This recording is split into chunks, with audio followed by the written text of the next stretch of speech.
வணக்கம் அன்பான கவி பிரியர்களே.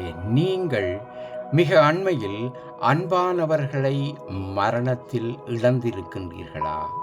இதோ அந்த இழப்பிற்காக உங்களுக்கு ஆறுதல் தரும் ஓர் அரவணைப்பான கவிதை உங்களுக்கு ஆறுதல் தரும் அந்த கவிதை அன்பானவர்களின் மரணவலி. அன்பானவர்களின் மரணவலி. மனமே மனமே, ஏன் இவ்வளவு துடிக்கிறாய்? ஒரு உயிர் நிழலாய் மறைந்ததோ, அதன் நினைவுகள் நெஞ்சை நெரித்ததோ? அவர்களின் பார்வையும் சிரிப்பும் வார்த்தையும் அன்பும் காற்றில் கலந்து கண்ணீரின் மொழியை கேட்கிறதோ? காயங்களும் வலியும் அவர்கள் நின்ற இடத்தில் இன்னும் நின்று கொண்டே நினைவுகளோடு போராடுதோ? ஒரு புகைப்படத்தின் புன்னகை, ஒரு உணவின் வாசனையின் மறைந்த மகிழ்ச்சி, ஒரு பாசமான வார்த்தையின் ஒலி கனவாக வந்து வந்து மறைகிறதோ? கண்கள் குளமாகிறது, அது பலவீனம் அல்ல, அது பாசத்தின் ஊற்று. உன்னை இழந்த வலி எம்மை உடைக்கவில்லை, உயிரோடு எரிக்கிறது. இறப்பு முடிவல்ல, நீ விட்டு சென்ற அன்பு நம்முள் தினம் தினம் புதிதாய் பிறக்கிறது. நீ இருந்த நினைவுகள் நம்மை நினைவூட்டி வாழ்கின்றன.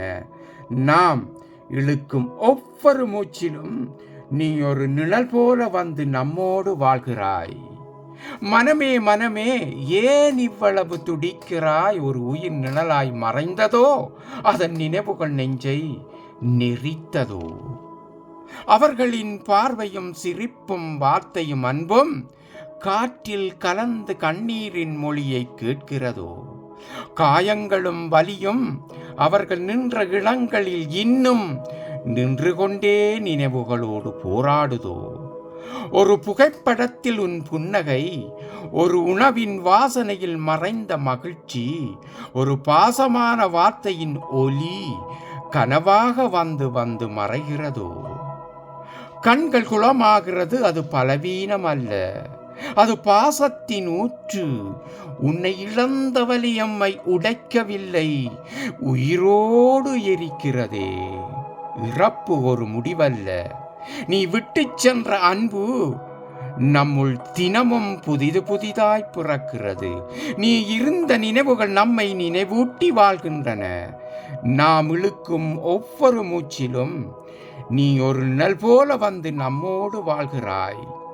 நாம் இழுக்கும் ஒவ்வொரு மூச்சிலும் நீ ஒரு நிழல் போல வந்து நம்மோடு வாழ்கிறாய். நன்றி அன்பான கவிப்பிரியர்களே. பலவிதமான கவிதைகள், பல தரப்பட்ட கவிதைகள் மட்டும் உங்களுக்கு வந்து சேர நீங்கள் விரும்பினால் சப்ஸ்கிரைப் பண்ணுங்கள், லைக் பண்ணுங்கள், ஷேர் பண்ணுங்கள். மீண்டும் ஒரு அழகான கவிதையுடன் உங்களை சந்திக்க ஆவலாயிருக்கும் உங்கள் அன்பு கவிஞன் திருமலை தென்னவன். நன்றி.